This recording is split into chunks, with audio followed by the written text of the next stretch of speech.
자, 오늘 저와 여러분들이 함께 나누실 말씀은 마태복음 6장 9절 말씀입니다. 마태복음 6장 9절 말씀. 자, 저와 여러분들이 한 목소리로 하나님 말씀 같이 읽으시겠습니다. 그러므로 너희는 이렇게 기도하라. 하늘에 계신 우리 아버지를 받으시오며. 아멘. 할렐루야. 여러분 한 주간 동안 평안들 하셨습니까? 예, 이제 한참 동안 못 봤다가 또 이제 돌아오셔서 뵙게 되는 분들도 있고, 예, 여러분들 다 반갑습니다. 자, 우리는 계속해서 예수께서 산 위에 오르셔서 제자들에게 말씀해 주시는 산상설교에 대해서 말씀을 나누고 있습니다. 특별히 지난주부터는 예수님께서 정의해 주시는 주님께서 가르쳐 주시는 기도 부분, 주기도에 대해서 살펴보고 있습니다. 기도는 아주 경건한 의식이죠. 우리 크리스찬들에게 특별히 기도라는 것은 하나님 앞에 자신의 마음을 가져가서 정직하게 쏟아 놓는 모든 것을 말합니다. 그래서 그 기도는 처음에는 자기 자신이 원하는 것을 구하고 떼쓰고 바라고 또 현재의 상황 때문에 탄식하기도 하고 나를 아프게 한 사람을 저주하기도 하다가 결국에는 하나님 앞에서 하나님의 뜻만이 이루어지게 해 주십시오라는 기도로 변화가 되게 되는 것입니다. 그래서 이 모든 것이 크리스찬들에게 기도인 거예요. 자, 지난주에 우리가 살펴보았듯이 예수님이 이 땅에 오시기 전에 이스라엘 백성과 하나님과의 관계는 율법으로 맺어진 주인과 종의 관계였다라고 말씀을 드렸습니다. 그래서 그들이 기도할 때에도 그들이 율법을 잘 지킨 것을 근거로 이스라엘 백성들은 하나님께 나아가 그 율법에 약속된 대가들을 요구할 수 있었습니다. 제가 이렇게 헌금도 잘하고 이렇게 잘했으니 하나님 저 대단하죠? 저에게 복을 주십시오 라고 요구할 수 있었어요. 그런데 예수님께서 이 땅에 오셔서 시온산에서 제자들에게 말씀을 선포하시면서 기도를 가르쳐 주십니다. 그러면서 이제부터 너희는 하나님을 어떻게 부르라 라고 말씀하시죠? 아빠, 아버지. 더 이상 주가 아니라 아버지. 그 시내산에서 처음 율법으로 맺어졌던 주인과 종의 관계가 아니라 더 이상 그 모든 율법을 예수께서 친히 십자가에서 완성하셔서 우리를 하나님의 자녀로 연결시켜 주신 겁니다. 그래서 더 이상 저와 여러분들이 어떤 열심이나 잘된 결과물들을 가지고 하나님 앞에 나아가는 것이 아니라 그분의 아버지 되심에 기대어서 자녀로서 그분께 나아갈 수 있게 된 거예요. 우리는 우리의 죄를 위해 독생자 예수를 이 땅에 보내셔서 우리의 죄를 위해 십자가에서 그분을 내어주실 만큼 저와 여러분들을 사랑하신 여호와 하나님을 믿습니다. 우리가 신앙하는 대상 하나님이 바로 이런 분이세요. 예수를 믿는 우리 크리스천들은 우리가 신앙하는 하나님이 어떤 분이신지, 그분께서 나를 위해 어떤 일을 하셨는지를 성경을 통해서 또 설교를 통해서 알아가야 하는 것입니다. 설교라는 것이 바로 그것이에요. 성경에 적혀진 하나님이 어떤 분이신지, 우리들에게 무엇을 알기 원하시는지 그 내용들, 그 메시지를 그대로 전달하는 겁니다.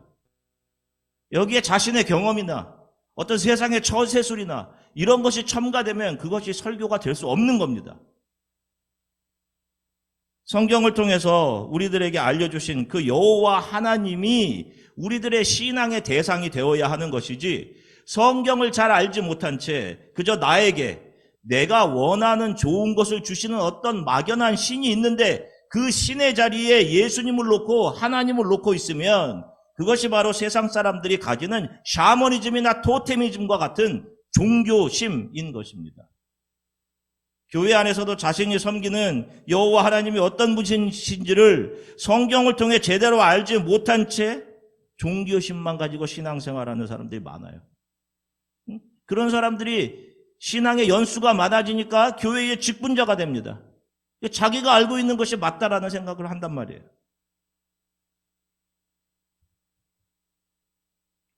아마 이런 소리 들어보셨을 겁니다. 산 정상은 하나인데 거기로 올라가는 길들이 여러 개가 있듯이 사람들 각자가 믿는 신앙의 대상을 잘 따라가다 보면 결국 한 정상에서 한 하나님과 만나게 될 것이다.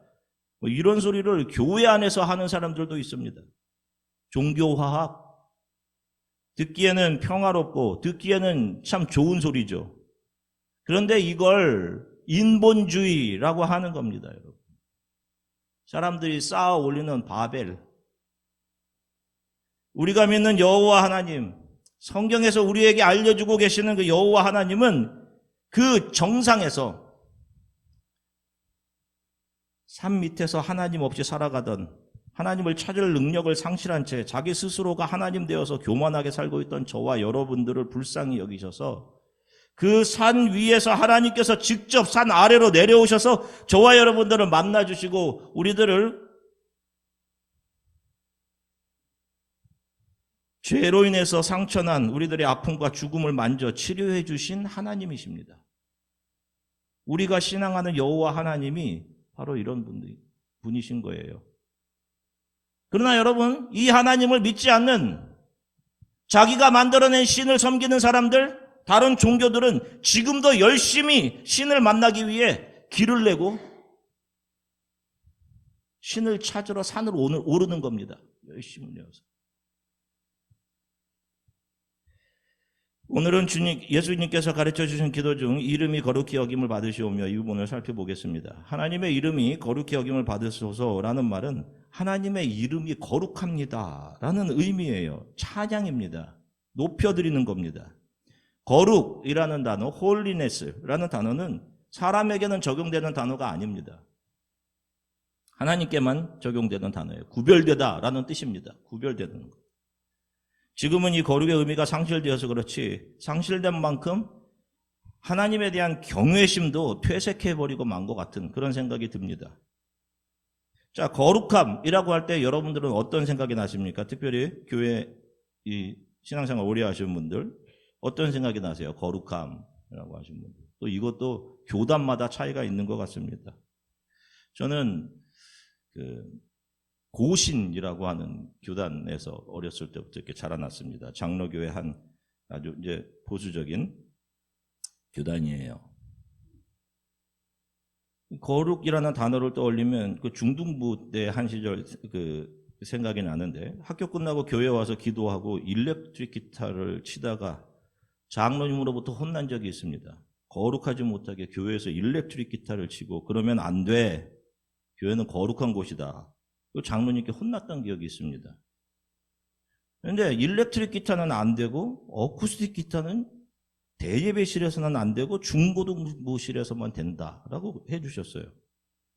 또 대예배실에서는 키보드는 안 되고 피아노는 되고. 그래서 어렸을 적 저는 거룩함을 엄숙함으로 오해했습니다. 그리고 애꿎은 일렉트릭 기타를 세속적인 악기라고 그 생각을 했어요. 그러면서 내심 뒤에서 몰래 일렉트릭 기타를 몰래 연습하고 있는 나는 세속적인 사람인가? 그런 생각도 하고 그랬었습니다. 예배는 장례식같이 무겁고 그런데 성경에서 거룩이라고 말하는 것은 이런 사람들에게 적용되는 그런 어떤 분위기, 외형적이나 인간들이 만들어낼 수 있는 그런 것들을 말하는 것이 아니라 피조물과는 구별되는 창조주 하나님만이 가지시는 위엄과 영광을 말하는 겁니다. 우리들에게는 없는. 자, 그러면 우리들이 찬양하고 경외하는 거룩하신 하나님 그 이름에 대해서 여호와라고 부르는 그 이름에 대해서 잠시 살펴보겠습니다. 모세가 80세에 호렙산에서 양을 치고 있을 때 이상한 광경이 모세 앞에 펼쳐지죠. 떨기나무가 불에 타고 있는데 나무는 조금도 상하지 않고 있는 불꽃만 그 안에 보입니다. 그러자 그 떨기나무 가운데서 하나님의 음성이 들립니다. 출애굽기 3장 4절부터 5절 같이 읽겠습니다. 여호와께서 그가 보려고 돌이켜 오는 것을 보신지라. 하나님이 떨기나무 가운데서 그를 불러 이르시되 모세야 모세야 하시매 그가 이르되 내가 여기 있나이다. 하나님이 이르시되 이리로 가까이 오지 말라. 내가 선 곳은 거룩한 땅이니 내 발에서 신을 벗으라. 하면 자, 하나님께서 가까이 오려는 모세에게 너 가까이 오지 말아라. 이곳은 나의 임재가 나타난 이곳은 거룩한 곳이다 라고 하십니다. 그리고 그곳에서 하나님께서 모세에게 하나님의 이름에 대해서 알려주십니다. 이름. 자, 모세 오경, 창세기, 출애굽기, 레위기, 민수기, 신명기 이 5권을 모세가 썼습니다. 히브리어로 씁니다. 모세가 처음으로 히브리어로 하나님의 이름을 받아서 그 이름을 씁니다. 그런데 그 이름 안에 하나님에 대한 것, 그분의 거룩하심이 고스란히 담겨져 있어요. 앞에 보시면 저 문자가 바로 하나님께서 이스라엘에게 이게 내 이름이다 라고 주신 단어입니다. 히브리어로 이루어져 있어요. 히브리어는 원래 23개의 자음으로만 이루어져 있습니다. 자음으로만. 자, 그래서 저 4개의 자음으로 하나님은 자기 자신의 이름을 알려주셨습니다. 이것을 테트라그람마톤이라고 이야기합니다. 4글자로 나타난 하나님의 이름입니다. 자, 우리는 왼쪽에서 오른쪽으로 읽지만 저 히브리어는 오른쪽에서 왼쪽으로 이렇게 읽습니다. 처음 단어가 요드라고 하고 두 번째가 해, 그 다음 단어를 와우라고 하고 그 다음 단어 역시 똑같은 해입니다. 앞글자를 따면 YHWE 이렇게 돼요. 우리가 야훼라고 불러요. 아시다시피 성경의 원본은 아직 발견되지 않고 있습니다. 사본들이 여러 곳에서 발견되어 있죠. 우리가 지금 성경을 읽고 있지 않습니까? 그런데 놀라운 것은 이 역사 속에서 성경을 손으로 써서 보존해 온 사람들이 있었습니다. 성경을 손으로 썼어요. 그래서 수백 년간 한 사람이 성경 한 권, 예를 들어서 이 사람은 너는 창세기를 외워서 계속 써왔습니다. 이 사람이 쓰다가 죽으면 그 아들이 그걸 쓰고 외워서. 그런데 그 사람들이 썼던 그 성경이 지금 발견된 사본들과 거의 일치해요. 놀랍게도 일치합니다. 우리는 그 사람들을, 그 일족들을 쇼페림이라고 부릅니다. 이들이 성경을 외워서 직접 손으로 쓰는데 이 평생을 다 바친 사람들이에요. 우리가 지금 이게 성경, 이게 뭐 이렇게 쉽게 우리에게 이렇게 온 것 같지만 이게 참 정말 놀라운 겁니다. 어떻게 해서든지 이 성경을 다음 세대로 전달하기 위해서 자신들의 인생을 다 바쳤던 그런 사람들의 손을 거쳐서 이 성경이 저와 여러분들에게 지금 전달되고 있는 거예요. 근데 이 쇼페림들이 성경을 쭉 써내려가다가 바로 저 단어가 나왔을 때 목욕을 했습니다. 목욕. 그러니 저 단어가 얼마나 많이 나왔겠어요. 여호와라는 단어가 성경에 많이 나오지 않습니까? 그거 나올 때마다 목욕을 했어요. 목욕을 하고 저 한 단어를 썼습니다. 이스라엘이 힘들 때마다 붙들고 울며 기도했던 이름이 바로 저 네 단어. 히브리어 알파벳으로 바라보면 요드, 해, 와우, 해. 그래서 영어로는 이 자음의 음가를 따서 YW, YHWH 이렇게 적어요. 근데 발음이 정해지지 않습니다. 전해지지 않아요. 발음이, 정확한 발음이. 모세도 그렇고 이 처음 받은 모세와 그 스녀나의 선조들이 이 하나님의 이름이 너무 거룩해서 인간이 사용하는 언어 안에 담아둘 수 없다라고 해서 모음을 삭제해버렸습니다. 그래서 자음만 남았어요. 발음하지 않았어요. 아무도 하나님의 이름을 정확하게 발음할 수가 없는 겁니다. 그만큼 하나님에 대한 경외심이 있는 거예요. 이 이름 안에. 우리가 믿는 그 하나님. 그런데 우리가 이 하나님의 이름을 부르죠. 여호와, 야훼 이렇게 부르죠. 이것은 후대의 사람들이 요드, 해, 와우, 해 이 네 자음에다 My Lord를 뜻하는 아도나이라고 하는 단어의 모음을 가져왔다가 그냥 저기다 붙인 겁니다. 아도나이 이 발음을 저기다 붙여서 야훼, 여호와 이렇게 발음된 거예요. 그러니까 우리가 야훼, 여호와를 하나님의 진짜 이름이라고 생각하지만 실은 사실 이것도 인간에 의해 역사적으로 고정된 것이지 진짜 하나님의 이름의 발음은 아닌 것입니다. 그러면 그렇다고 여호와라는 이름이 의미가 없는 것이냐? 아니죠. 아주 의미가 있습니다. 그 여호와를 부를 때 그 안에 담겨진 의미를 생각하도록 하나님께서는 그분의 이름 안에 의미를 담아 놓으셨습니다. 마치 우리가 이름을 지을 때 그 안에 이름의 의미들을 다 담아두는 것과 마찬가지입니다. 출애굽기 3장 13절부터 14절 같이 읽겠습니다. 모세가 하나님께 말했습니다. 제가 이스라엘 백성에게 가서 그들에게 너희 조상의 하나님께서 나를 보내셨다라고 말할 때 그들이 그 하나님의 이름이 무엇이냐 하고 물으면 어떻게 대답해야 합니까? 하나님께서 모세에게 말씀하셨습니다. 나는 스스로 있는 자이다. 너는 이스라엘 백성에게로 가서 스스로 있는 분이 나를 너에게 보내셨다고 말하여라. 보세요. 맨 뒤에 부분을 영어로 보면 God said to Moses, I am who I am. 기억하죠? 자, 다음 슬라이드 보시면 하나님이라는 이 여호와라는 네 단어는 특별한 의미를 가지고 있습니다. 그 안에. 자, 하나님이 자신의 이름이라고 주신 이 히브리어 네 단어는 이 네 단어로 히브리어의 과거, 현재, 미래가 표현되는 단어입니다. 히브리어로 과거는 해, 요드, 해 이루어진 하야라고 불러요. 이게 과거입니다. 이스라엘 사람들에게. 또 현재, 프레젠은 해, 와우, 해로 이루어진 호베, 이게 프레젠입니다. 미래는 요드, 해로 이루어진 이해예라는 발음을 가진 단어예요. 이스라엘 사람들은 이 단어, 네 단어를 통해서 과거, 현재, 미래를 이 단어를 통해서 보는 겁니다.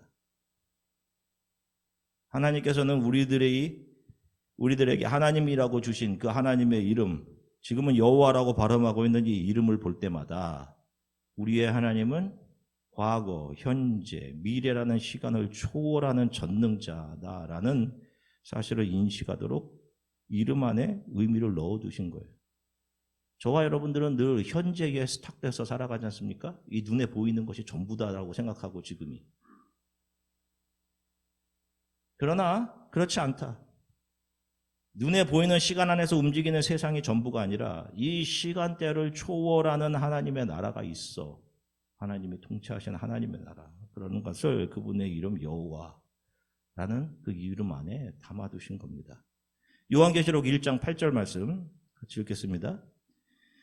주 하나님이 이르시되 나는 알파와 오메가라. 이제도 있고 전에도 있었고 장차 올 자요 전능한 자라 하시더라. 하면 자, 좀 더 의미가 분명해지죠. 하나님이 요한에게 자신에 대해 설명하시면서 다시 한번 그분의 익숙한 하나님의 이름의 의미를 풀어서 설명해 주십니다. 요한에게. 알파와 오메가는 신약 성경에 쓰일 당시 사용된 헬라어의 맨 처음 자음과 마지막 자음입니다. 요드해, 와우해라는 하나님의 이름 여호와 안에 담겨주신 의미와 같습니다. 당시 이 요한계시록을 기록할 당시는요, 이 역사상 기독교가 가장 큰 박해를 받던 시기입니다. 크리스찬들은요, 지하에 땅을 파고 카타콤이라는 지하 깊숙한 곳에 땅을 파고 거기 모여 살았습니다. 그들이 살고 있던 그 지하와는 달리 그 지하 위의 땅에서는 로마 제국 사람들이 최고로 맛있는 음식과 유흥과 향락을 즐기며 살고 있었어요. 그런데 크리스찬들은 그 지하 밑에서 제대로 먹지도 즐기지도 못했습니다. 세상 로마 사람들과는 달리 아무것도 가진 것 없는 상황 속에서 자신들의 자녀들은 땅 아래 축축한 습기로 인해서 피부에 곰팡이가 나서 피부암으로 죽어가고 햇빛을 보지 못해 병으로 죽어갔어요. 그런데 그들이 기쁘게 모여 하나님을 예배했습니다. 주일에 모여서. 세상의 눈으로 보면 그들이 살아가던 그 당시의 현재, 그 프레젠, 현재에 처한 상황은 누가 왕인 겁니까? 로마의 황제. 로마의 황제가 왕권을 가지고 통치하는 것처럼 보여집니다. 그러나 그 지하 카타콤에서 믿음을 가지고 예배하던 성도들의 눈으로 볼 때는 그건 현재인 거예요. 그냥 현재. 그들에게 과거와 현재와 미래를 넘어선 우리를 영원한 구원으로 인도하시는 여호와 하나님이 계시고 그분이 그들의 왕이었던 겁니다. 이 시간계 크로노스를 넘어 존재하는 영원한 하나님의 나라가 있음을 그들은 하나님 여호와 이름을 통해 분명히 믿고 있었던 거예요. 그 시기에도. 그래서 물고기 모양 아시죠? 익투스. 그 물고기 모양이 바깥에 붙여져 있습니다. 그러면 그 머리 모양을 따라갔어요. 그렇게 따라가다 보면 지하, 카타콤, 예배 장소가 나왔습니다. 그러면 거기에 온 사람들 한 명 한 명을 안아주면서 마라나타라는 인사를 나누었어요. 뭐예요? 주 예수가 오신다라는 겁니다. 지금도 우리가 이렇게 예배를 드려야 한다니까요, 여러분. 여러분, 그런 마음으로 교회를 오셔야 하는 겁니다. 그 혹독한 현실 속에서, 현재 프레젠 속에서 미래를 소망할 수 있었던 거예요. 믿음으로 바라보고 있던 거예요. 우리는 지금 모든 게 다 있지 않습니까? 잘 먹고 있고. 그런데 더 예배하지 못하죠. 아이러니하게.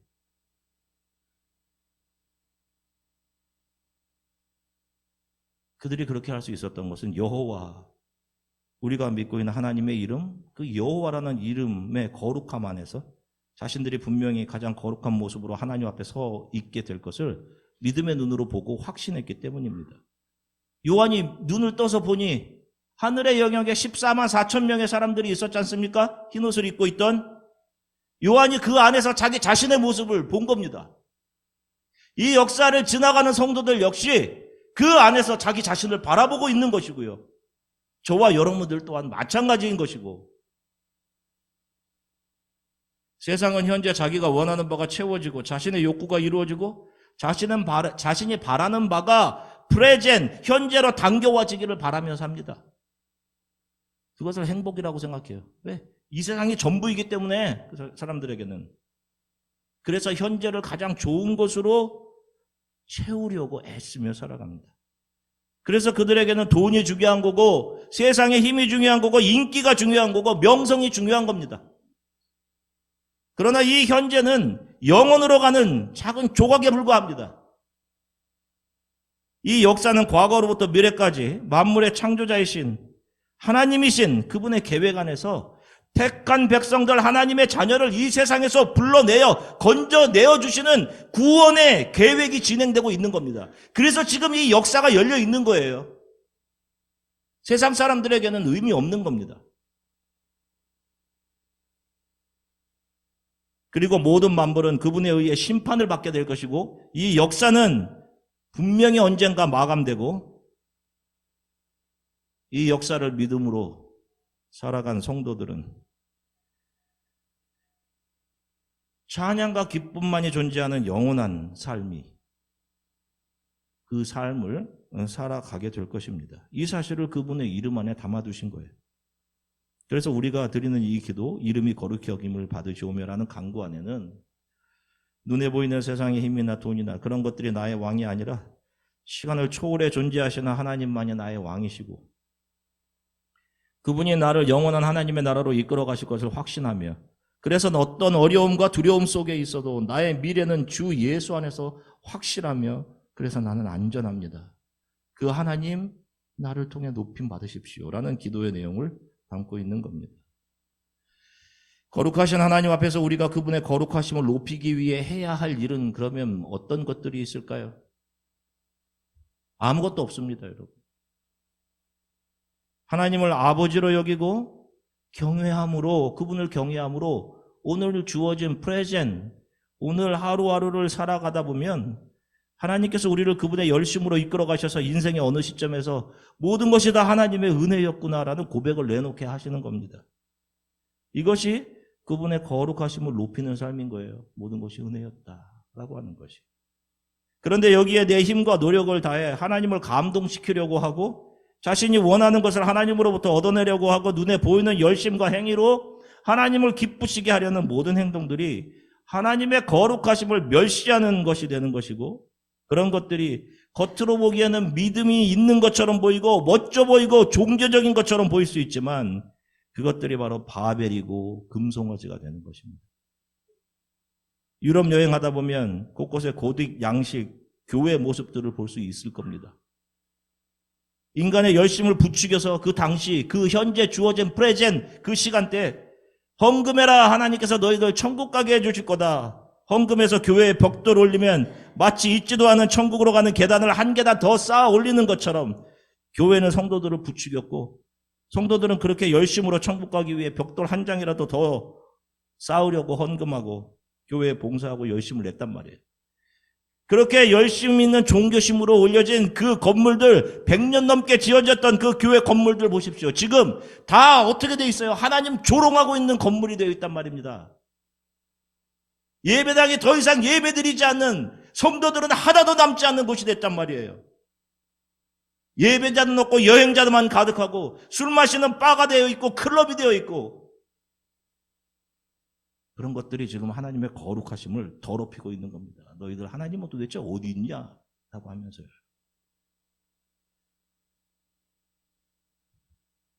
신앙 안에 인간의 열심이라는 것이 신앙의 요소, 구원의 조건, 축복의 조건으로 작용하면 안 되는 겁니다. 헌금은 나의 주인이 돈이 아니고 하나님이십니다. 나의 모든 것이 하나님의 것이며 이것이 주의 복음이 온 땅에 증거되는 데 사용하게 해주세요 라는 고백으로 드리는 거예요. 그래서 아무나 헌금하면 안 되는 겁니다. 새벽에 기도하는 것, 금식 역시 마찬가지예요.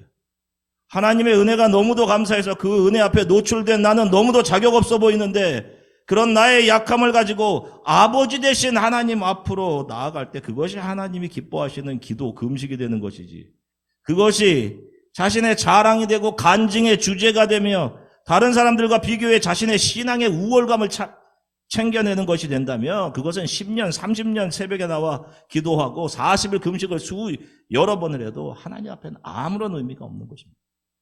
정한수 떠놓고 기도하는 것과 다를 바 없는 거예요. 그런 것이 우상인 것이고 하나님의 거룩하심을, 하나님의 아버지 되심을 훼손하는 것입니다. 하나님의 거룩하심은 우리가 이 세상에서 성공하지 못한다 해서 하나님의 거룩하심이 우리 때문에 훼손되는 것이 아닙니다. 매 순간 주어진 현재 프레젠 하나님을 경외하며 하나님을 찬양하며, 아무리 현재 내가 힘든 상황에 있어도 우리 앞에 있는 영원한 하나님의 나라를 소망하고 나의 미래를 아시는 여호와 하나님을 의지해 다시 일어서는 사람들이 하나님의 거룩하심을 삶으로 증거해내는 크리스찬들인 겁니다. 그래서 역사 가운데 기독교가 가장 박해를 받던 시기에 성도와 교회의 믿음들은 더 뜨거워졌던 겁니다. 그들은 하나님의 이름 안에 담겨진 거룩함을 믿음으로 보았기 때문입니다. 한 주간 여호와 하나님, 나의 과거, 미래를 이미 결정하고 계신 하나님을 찬양하며 살아가십시오, 여러분. 우리의 현재는 장차 우리가 서 있게 될 하나님의 나라로 향하는 길에 펼쳐진 십자가의 길, 레드카펫임을 여러분 기억하시고 소망을 가지고 어려움들을 이기며 감사하며 살아가시는 한 주간 되시길 주 예수 그리스도의 이름으로 간절히 축원합니다. 함께 기도하시겠습니다.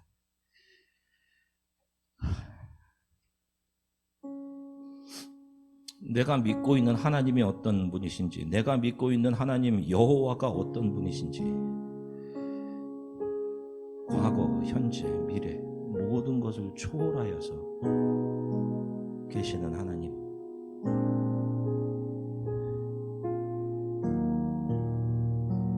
과거에 나는 다 용서받았고 나의 미래는 하나님의 열심에 의해 조금도 실패 없이 나를 온전한 사람으로 변화시켜 하나님 앞에 서게 하실 것을 믿습니다.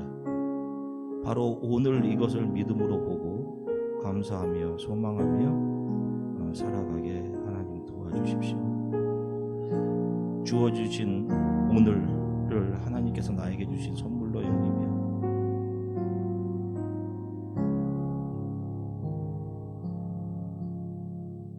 오늘 하나님을 찬양하고 오늘 예배하며 살아가게 해 주십시오. 우리 이렇게 잠시 한번 함께 기도하도록 하겠습니다. 하나님 참 감사합니다. 사랑하는 성도들과 함께 하나님 말씀을 나누게 하셔서 감사합니다. 성경을 통해 우리에게 알려주신 우리가 믿는 우리의 신앙의 대상인 하나님, 그 하나님이 어떤 분이신지, 하나님 말씀을 통해 이것을 세세하게 정확하게 전달하지 못했지만 그럼에도 하나님 짧은 시간 동안